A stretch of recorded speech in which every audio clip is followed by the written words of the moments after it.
Para naman mapasibol ninyo ng mabilis itong sibuyas Tagalog. Maliliit lamang yan, napakamahal ng aming binili. Ito ay stock ng 2 buwan. Ay atin munang ipupunla sa halip na idirekta sa lupa. Mas sure yung atin munang ipupunla at kukuha kayo ng gitong walang butas, sapagkat na diyan ibabasain. Mas maganda kung siya ay itong sanip ng tubig para bababad agad itong kanang sibuyas. At simple lang, inyong ilalagay dyan, no? Ihahanay. Ito hayaan na ninyong magkadikit. Yung iba'y pinuputulan nila. Hindi ko na pinutulan, ang ganda rin eh.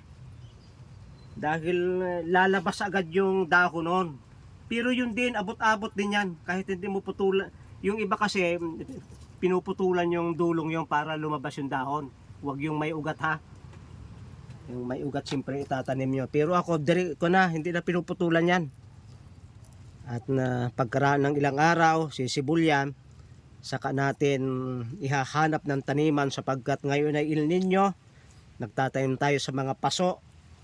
Hindi tayo ganong nagtatanim ngayon sa lupa, sapagkat napakahirap mag-garden kapag dumating ang El Nino.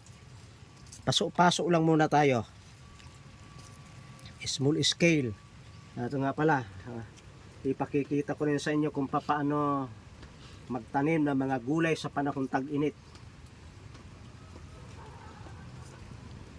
Yan ay sapagkat yung tubig ay halos hanggang doon sa ibabaw, halos sanip, mabababad agad yan. Yung tubig ang nagpapalabas ng ugat.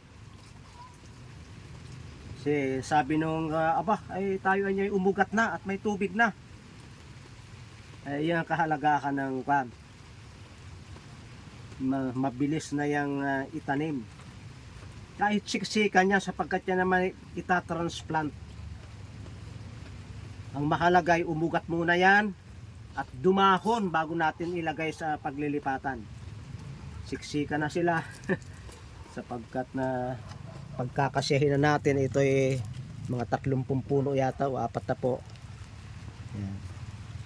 At huwag na ninyong didiligin, sapagkat yun ay wala namang butas ito, hindi makakatakas yung tubig. Mga 3 days ay siya, may ugat na yan.